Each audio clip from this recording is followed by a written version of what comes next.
4 créditos com as disciplinas obrigatórias que vocês estão fazendo agora. 4 créditos com as disciplinas, no caso ele está explicando ali que é obrigatória por linha, né? 4 créditos. É 4 da obrigatória e 4 da linha. Entende? São 8 créditos agora que vocês vão obter. Depois tem 8 créditos com optativas. As optativas só serão lançadas no semestre 2025-2. Porque poderia ser lançado em 2025-1? Poderia. Só que não houve oferta porque a gente não teve interesse, os professores não tiveram interesse de oferecer agora. Mas o próximo semestre será todo de optativas, tá? Aí vocês ficam livres para escolher. Às vezes nós temos 5 optativas, 4 optativas.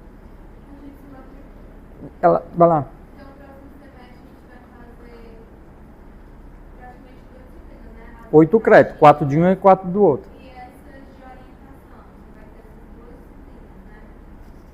Não, só 2 disciplinas optativas. Não, no próximo semestre a gente vai poder se inscrever apenas nas optativas e na orientação. Não, o seminário de orientação você deixa para fazer no terceiro semestre, na matrícula de 2026-1. Porque vai ser o semestre em que você vai se qualificar. Deixa eu te perguntar uma coisa, todo semestre você manda qual disciplinas a gente tem que se inscrever? A partir de agora ficou mais fácil, porque eu tenho alguns alunos que mantêm essa dúvida, mas eu sempre mando quando eles me perguntam. Mas a grande maioria já dominou a nossa sequência de oferta, tá? Mas eu tenho aqui, eu vou passar para vocês, uma sequência de como você pode fazer sua matrícula, viu?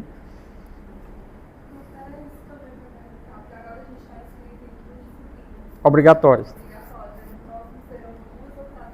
2 optativas. Só 2 optativas. Aí vamos abrir aqui um parêntese. Eu quero me matricular em 4 disciplinas. Aí eu digo assim, você tem certeza? Por quê? Alguém pode imaginar o porquê? Porque se você não cumprir as 4, você vai ter que fazer 2 e as outras 2 você tentar descartar. Aí o que acontece? Reprovação. Aí reprovação em 2 disciplinas, o que dá? Desligamento. Você na UFC, o pessoal pode se inscrever em outros programas, né? Geografia, aqui pode fazer isso também, contando como crédito. Olha, aqui a gente coloca a abertura para tá no regimento, você pode aproveitar aquela velha história. Nós temos alunos do interior, lá no Cariri. Aí ela fez 2 disciplinas no Prof. Letras, no Prof. História, que é o programa de mestrado profissional, que é pago, mas ela fez lá 2 disciplinas e ela nos enviou, né, juntamente a declaração com a logo, assinada pelo professor no qual ela participou da aula, que deve conter a carga horária, número de créditos, a frequência dela em percentual e a nota que ela tirou, tá? Além do que ele tem que mandar a ementa assinada, tá certo? Aí você nos envia, a gente vai avaliar, se aprovada a gente já coloca no seu store, tá?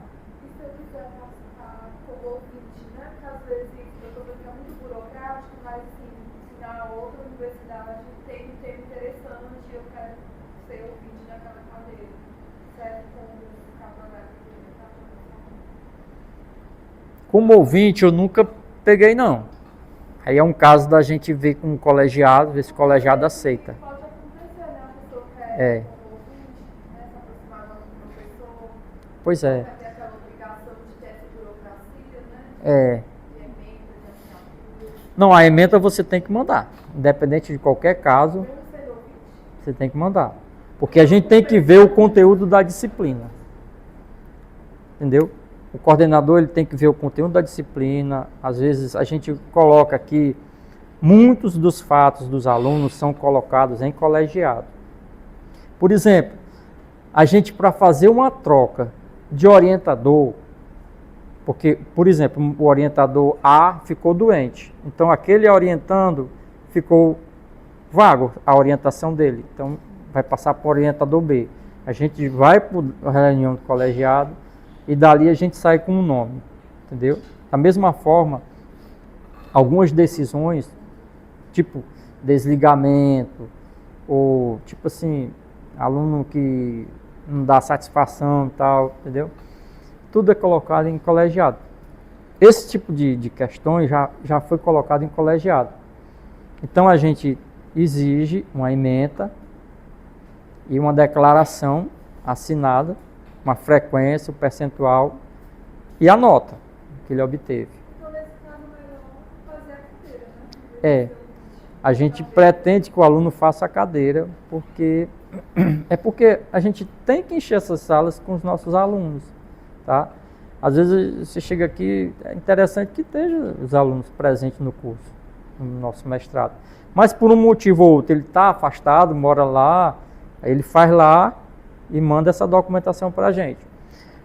Um detalhe, Samuel já até acompanhou isso, que a gente tem um problema com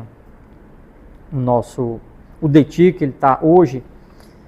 Segundo a resolução 1894, diz o seguinte, que você só pode aproveitar no máximo 40% do total de créditos. Então, quanto é o total de créditos? 24. 40% dá 9,6. É tanto que é um número quebrado. Aí a gente considera 9. Só que nós temos, isso é a resolução que manda, só que nós temos as nossas atividades complementares no curso de História, mestrado de Histórias e Culturas e Espacialidades. Então você teria 4, né, mais 4, 8. Ao acrescentar as atividades complementares, esse número vai para 12. 12 créditos. Aí quando a gente vai colocar no sistema, o sistema trava. Ele não deixa eu colocar. Entendeu? Aí uma questão que abriu-se uma lacuna agora essa semana, que Samuel participou juntamente com o Cristier, que é o responsável, e ele disse que muitas vezes a gente não vai conseguir colocar esse aproveitamento, tá? Então, o que é que eu posso dizer? Você aproveita uma disciplina, o sistema coloca sem problemas. Porque eu ainda vou acrescentar mais 4 créditos das atividades complementares, entendeu? Ou seja, a vaga que eu tenho lá para colocar dentro do sistema são 9 créditos. Mas o curso de História é um curso dentre as pós-graduações que ainda exige as atividades complementares. E de certa forma é uma boa colocação, porque pelas experiências aqui a gente vê que o aluno vai participar de atividade acadêmica, entendeu? E a gente vê aqui o resultado, os alunos participam de palestras, né? Mesas redondas, oficinas, cursos, e também tentam publicar um artigo, mesmo que seja no e-book, não tem problema. Está publicado, uma pontuação mais alta que tem, né? Artigo em livro, artigo publicado com ISBN, ISSN. Eu vou já trazer o papelzinho para vocês lerem as pontuações.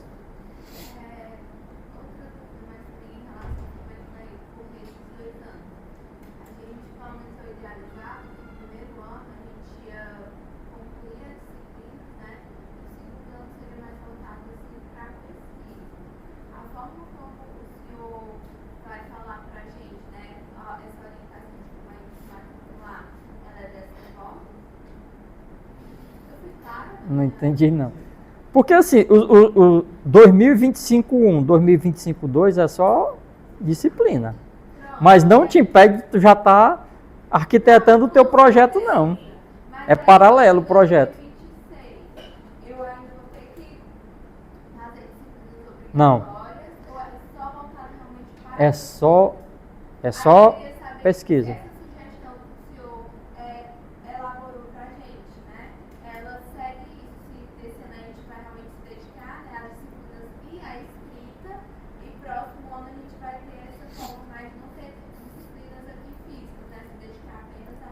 Você vai passar um ano fora daqui. Pronto. Praticamente 2026-1 e 2026-2, você só mantém um contato com o seu orientador. Agora, também não é aquela coisa que a gente vê o orientador dizendo aqui, o aluno esqueceu que eu existo, não mandou mais nada para mim, já está chegando o último semestre, não recebeu nada do segundo e do terceiro capítulo, que isso é uma obrigação do aluno enquanto discente do mestrado, tá? A secretaria nem a coordenação fica mandando avisinho, ei, cadê seu trabalho? Não. Se você não apresentar, por isso que você tem 24 meses para concluir o curso.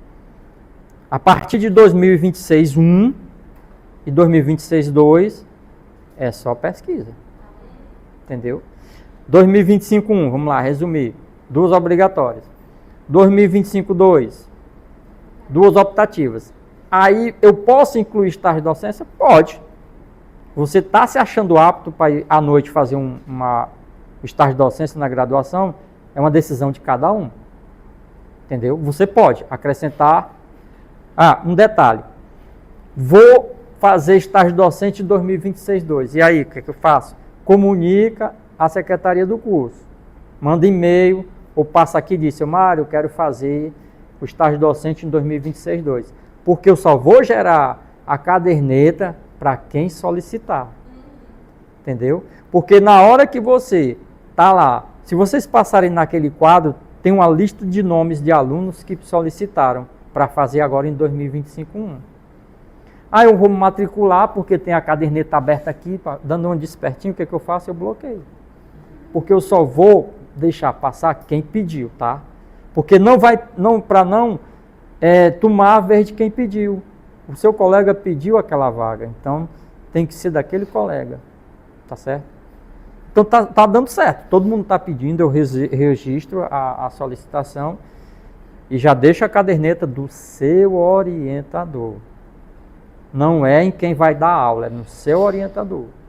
Tá bem? Vou aproveitar e perguntar.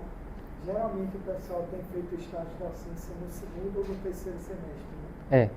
No primeiro, muito difícil, porque a não ser. Até porque não sabem das regras, né? Como é que funciona. A partir do segundo, você já está ciente desses esclarecimentos, aí você se matricula no seu estágio docente, tá? Lembrando, tem que solicitar à secretaria do curso a vaga que vai fazer. E outro detalhe, combinar com o orientador que vai fazer o estágio docente, ou na aula dele, ou na aula de outro colega dele, tá certo? Por quê? Porque o outro professor ele vai ter que fazer o controle da sua presença. Entendeu? Ele vai ter que assinar um documento. Então, como é que você vai assinar um documento? Na verdade, você tem que, quase assim, o orientador ele libera, mas no fundo você vai ter que se articular com o professor, porque ele, por mais que não fique no nome dele, fica no meu orientador, mas ele é o que vai lidar no final o relatório, né? Para assinar. E esse estágio? E pode fazer em outras Ele é um universidades. semestre inteiro ou tem um período no meio de estágio? Não. É o semestre completo da graduação. Todos os dias você tem que ir para a aula e vai ter que apresentar uma aula lá em 2 ou 3 dias, conforme esteja de acordo com o seu supervisor. A dinâmica, o professor tem autonomia, né, digamos assim, mas é contemplando o semestre da disciplina. E geralmente, pelo menos eu peço que pelo menos uma aula o aluno assuma. Claro que a gente tem que estar presente, não é que ele dá aula no meu lugar e vem para casa. Existe a aula e depois a gente conversa sobre a sua atuação. E pode ser feito, por exemplo, na UVA, na URCA, na UFC. Aí só que aí a combinação de vocês vai ter que ser feita com o professor lá e ele tem que saber que é um estágio que no final ele vai produzir um relatório. Esse é um relatório sem não tem nada. Aí vai que vocês acham que estão fazendo e o professor não entendeu o que é um estágio de docência, acha que você está ali como ouvindo e na hora de fazer um relatório, você não.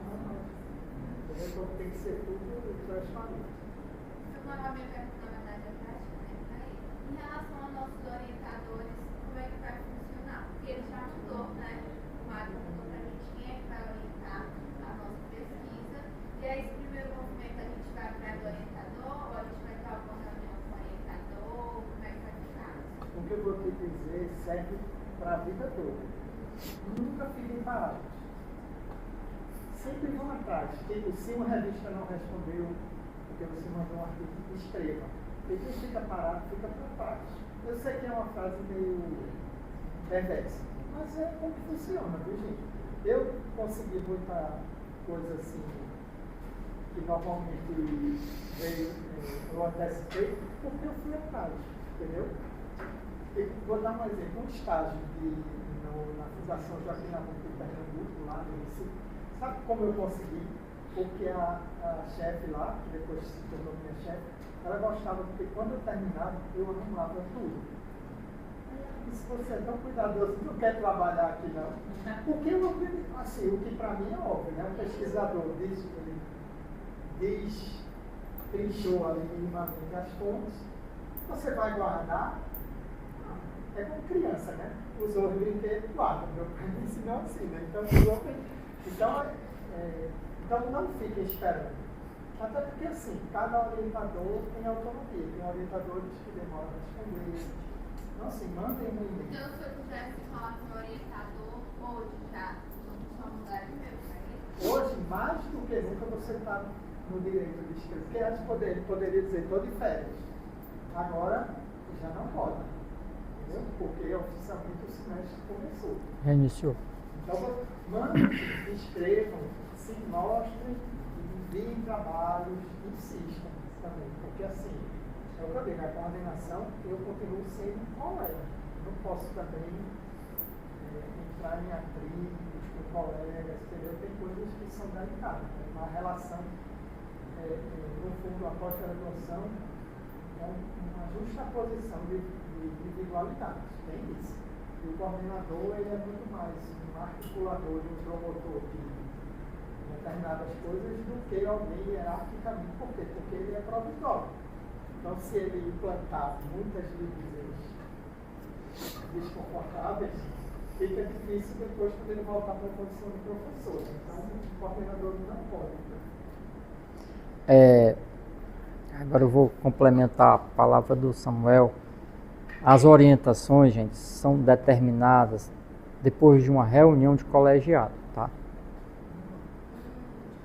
Tudo depende do colegiado, tá? Então, para que não seja injusto com uns e com os outros, existe uma distribuição para que são 6 vagas numa linha, 6 notas e 3 notas. E são 18 alunos. Então, é injusto você deixar 10 alunos com orientador, correndo o risco dele não dar conta também, que ele é um ser humano, e deixar outro com 2. Entendeu? Dentro de um colegiado. Então, existe uma racionalidade aí nessa distribuição das orientações pela linha de pesquisa, tá? Bora lá. Você vai obter 2 créditos com seminário de orientação, né, que vai aparecer no seu histórico, 2 créditos com seu exame de qualificação, 4 créditos obtidos com as atividades complementares, que é o resultante da produção acadêmica no período de integralização do mestrado.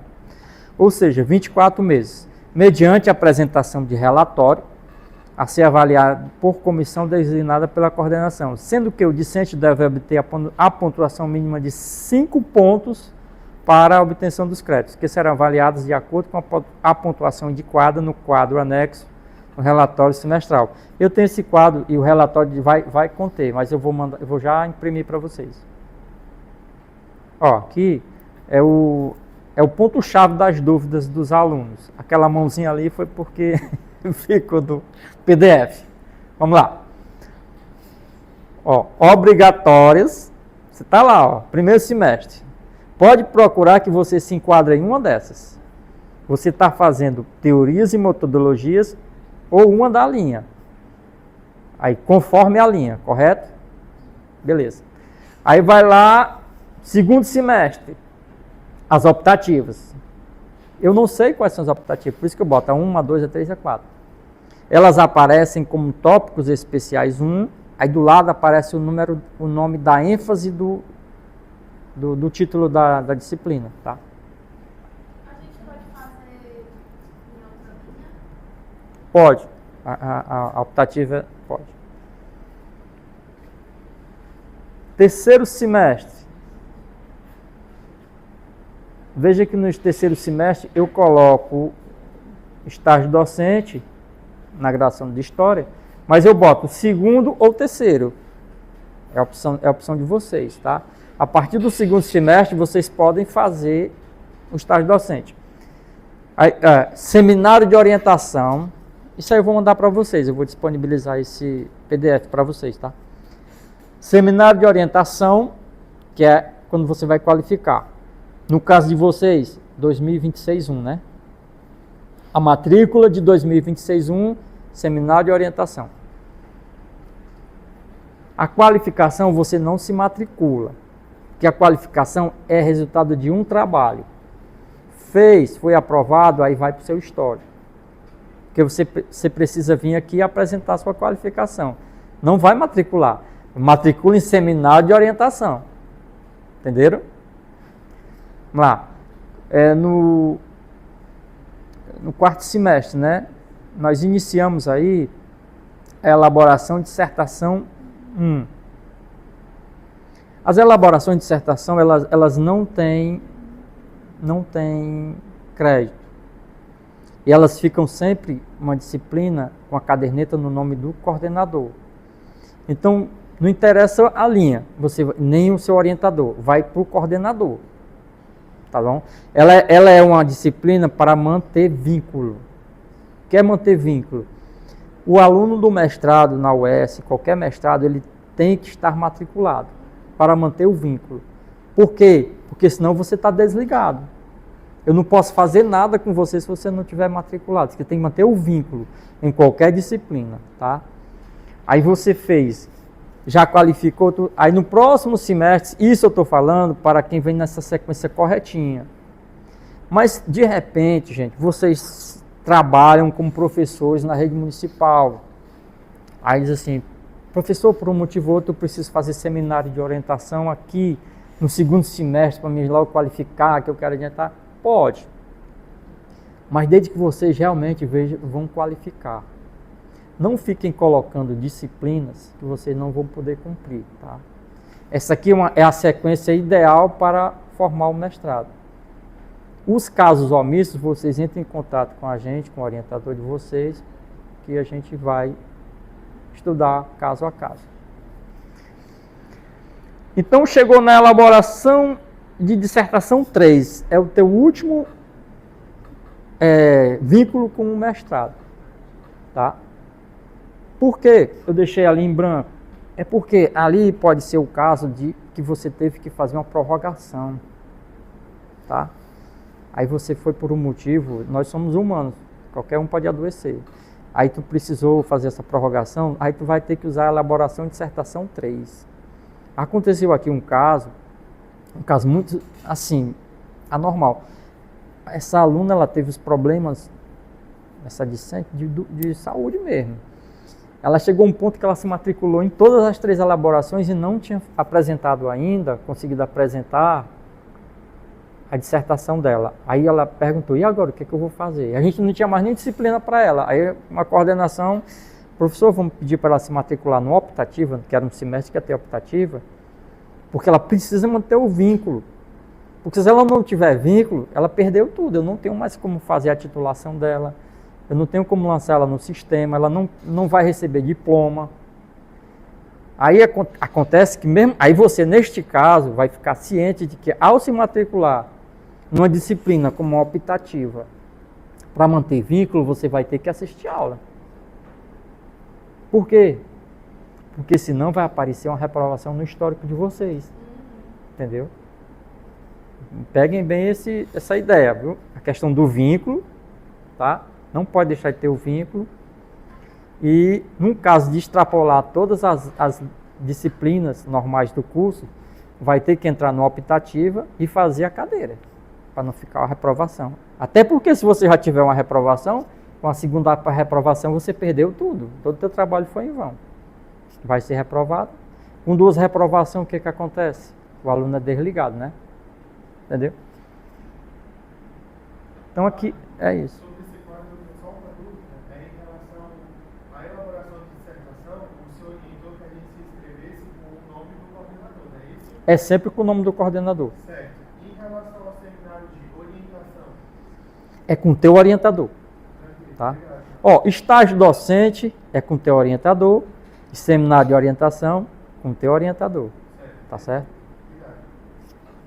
A elaboração de dissertação a caderneta só é gerada no nome no caso agora da gestão do Samuel, só no nome dele, tá? Bom, aí eu encerrei os fatos que a gente debateu aqui, os mais importantes, né? Para essa questão da gestão do curso, do ponto de vista da coordenação e do ponto de vista dos alunos. Aí vocês têm, assim, mais algum comentário, alguma pergunta? Quanto ao estágio, existe avanço aqui na pré-requisito para fazer uma só solicitação? O estágio docente? Tem alguns programas necessitar agora de segundo para você liberar para fazer o estágio? Não, aqui é como eu te falei, a partir do segundo semestre tu pode fazer o estágio, tá? Isso aí tu combina com o teu orientador, que vai ter ou o orientador é o próprio professor da disciplina, ou você vai fazer numa outra disciplina, né? E é bom você combinar também, porque ele vai assinar um documento. Se você chegar para um professor que não é do mestrado, mas é da graduação da história, aí professor, tá aí, assine esse relatório. Aí, que relatório? Eu vou assinar por quê? Aí vocês vão se ver em maus lençóis, né? Ou, diga assim, numa situação constrangedora. Outro detalhe, gente, nós temos aqui uma grande questão que é sobre as defesas. Lembra que eu falei que vocês ganham 25 décimos? Pronto. Como é que a gente controla isso? Eu deixo uma lista de assinatura em se tratando de defesas presenciais, rola a lista de assinatura, tá? Essa lista de assinatura, eu só vou dar a pontuação para quem assinar. Se tu veio aqui, assistiu e não assinou, não vai tirar a foto não, que eu não vou aceitar. Tem que assinar o papel, tá? Foi online. É uma grande questão, porque as pessoas não sabem tirar um print de uma tela. Antigamente, que era uma confusão, que o coordenador Mário, eu estou com um monte de declaração para assinar do Google Meet, porque foi na época pós-pandemia, né? Tinha muito. A maioria das nossas defesas era online. Aí, professor, a gente não pode assinar um documento que o senhor vai assinar, principalmente de um evento online.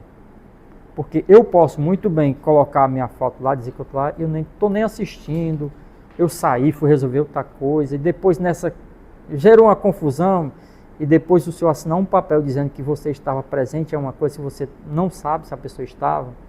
Aí nós acabamos com isso. O que é que hoje a gente faz? Basta tirar o print da tela, tá? Em que apareça o seu nome, tá? Ou se você observar no Google Meet, lá no cantinho direito da tela tem dois bonequinhos, duas silhuetas como se fossem duas pessoas desenhadas. Significa que os links, quem está linkado na reunião. Se você botar o mouse nela, aparece o link de todo mundo que está linkado. Aí nesse momento, você tirando o print da tela ainda é melhor, porque você está linkado na reunião. Entendeu? Alguém aqui tem familiaridade com o Google Meet? Pois é, pode observar. Na hora que você clica naquelas duas silhuetas que representam duas pessoas, aparece o nome de quem está linkado. Aí você bate o print da tela ali, show. Aí vocês vão sempre colocar no relatório, transforma em PDF. Se você copiar e colar e botar no Word, né, você pode transformar em PDF. Quem tem o LibreOffice, que tem um programa chamado Draw, não sei se vocês conhecem, você vai inserir foto, imagem, ele bota lá e você exporta como PDF. É show a qualidade. Aí você colocou no relatório o PDFzinho, coloque lá, defesa de qualificação, exame de qualificação do aluno tal, tá? Ou então defesa de dissertação do aluno tal. Porque aí fica melhor para mim digerir essas questões. Porque às vezes o cara só joga a foto e ninguém sabe de quem é. Não precisa nem botar o tema não. Porque o tema a gente sabe aqui. Basta botar o nome do aluno na qual vocês assistiram aquela defesa. Tá certo? Aquela defesa que vocês assistiram. Outro ponto. Quando a gente vem pra cá, que a gente assina, já tem acesso, já coloca na nossa parte, tá? Quando eu vou fazer a somatória, o que eu faço? Geralmente eu escaneio e guardo na pasta, uma pasta dos alunos, né? Cada um eu boto lá, porque eu sei que seu nome está lá. Ou então eu deixo na pasta de controle que a gente tem. Quando chega o período de eu somar as atividades complementares junto com o Samuel, eu vejo que o seu nome está lá. E você vai colocar no seu relatório também, que eu falei, que você participou. Lembra que eu falei? Você coloca no seu relatório que você participou de forma presencial da defesa do aluno tal. Eu vou lá e confiro na minha pasta, que eu tenho uma pasta só de assinaturas. Realmente a aluno teve aqui. Aí você já ganha meio ponto, 25 décimos. Entendeu? Você, no caso do online, você manda o print, tá? Detalhe, uma coisa importante que tem aqui no Sisacad PG. Vocês têm acesso a um relatório mensal, tá? Que vocês fazem com o orientador de vocês. Eu não tenho acesso, eu não tenho como ver, a coordenação não tem controle disso. Quem tem controle é só o aluno e o orientador, tá? Vocês têm um prazo, limite para mandar isso para o seu orientador. É até o dia 8 de cada mês, tá? Não precisa ser um jornal não, gente. É só 10 linhas, só para o orientador ter noção que vocês estão tendo contato com ele, o que vocês estão fazendo, tá? Aí muita gente esquece, mas são muitos mesmo. Aí fica mandando para mim no relatório. E eu digo, não mande mais para mim, porque eu não tenho acesso dentro do sistema. Você agora mande para o e-mail do seu orientador, tá? Então é uma coisa que eu não recebo, isso aí. Se vocês mandarem, eu digo assim, mande para o seu orientador. Porque isso aí é entre você e o seu orientador, está dentro do sistema. Se vocês analisarem lá, já está lá, já está aberto para vocês esse relatório mensal, tá? O aluno não mandou. Aí no sistema que a gente fica aqui aberto, quando eu abro, que aparece todos os alunos do mestrado até hoje, aparece lá aquele famoso triângulo amarelo com exclamação dentro. Ou seja, aí bota o mouse em cima e diz assim, aluno não apresentou o relatório.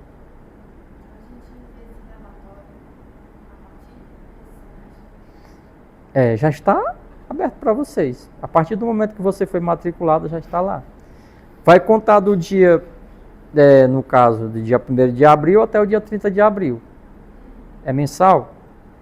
Aí você tem até o dia 8 de maio para mandar. Depois disso, o sistema trava. Não, você nem tem que mandar que não vai aceitar, não. Eu digo até o dia 8, mas é até o dia 10. Mas eu vejo aqui os alunos vão deixar para o último hora, parece que cria um tráfego assim, sabe, que bloqueia e ninguém entra não. Ninguém consegue. Mesmo no dia 10 você não consegue mais.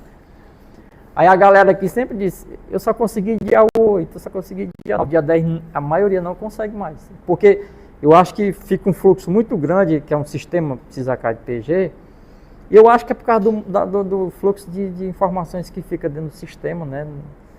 Que não é só para história, para vários cursos. Eu sei que não dá certo não, já não consegue mais não, dia 10. Então, eu digo logo para vocês, façam até o dia 8, que vocês não tem problema. É o Sisacad PG. Vocês agora em diante trabalhem com aquilo ali. Esqueçam papel, é tudo virtual aqui.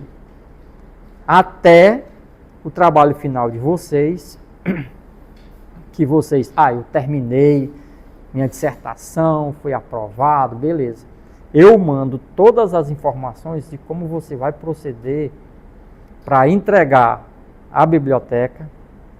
A biblioteca vai fazer as correções, aliás, exigir, né, as correções e devolve para vocês. Vocês corrigem, mandam de volta para ele.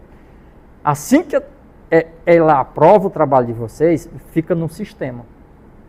Aí o que é que eu faço? Vou gerar uma declaração completa, eu vou mandar para vocês, aí vocês vão entrar, mas eu mando todo o endereçamento que vocês têm que fazer. Vocês vão entrar na página da própria GPQ, que pede o diploma, né? Você baixa um requerimento, você preenche em Word editável. Hoje você só faz baixar o requerimento, preencher e anexar uma cópia do seu RG, seu documento de identificação. E manda com essa declaração completa. Aí com o diploma sai com 60 dias, tá? Ele sai com 60 dias. Por lei, em até 60 dias. O da graduação é em até 90 dias, né? Em até. Pode sair antes, né? Ou fechar só nos 60 dias no caso do mestrado. Outro detalhe, hoje, perdeu o diploma, você paga uma taxa de R$250, viu? Quando você já está diplomado.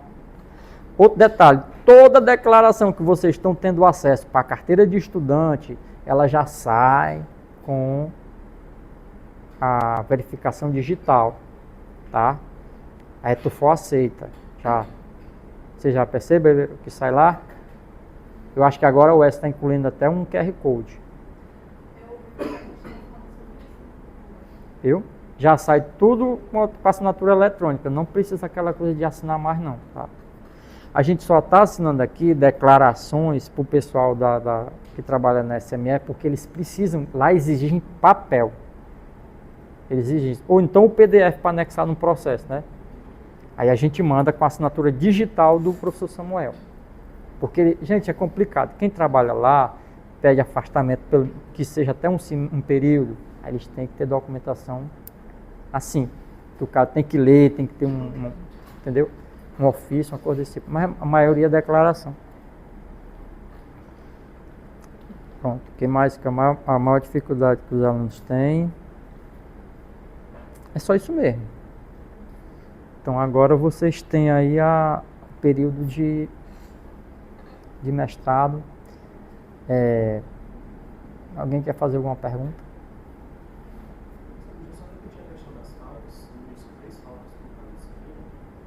É, 3 dias e 3 horas.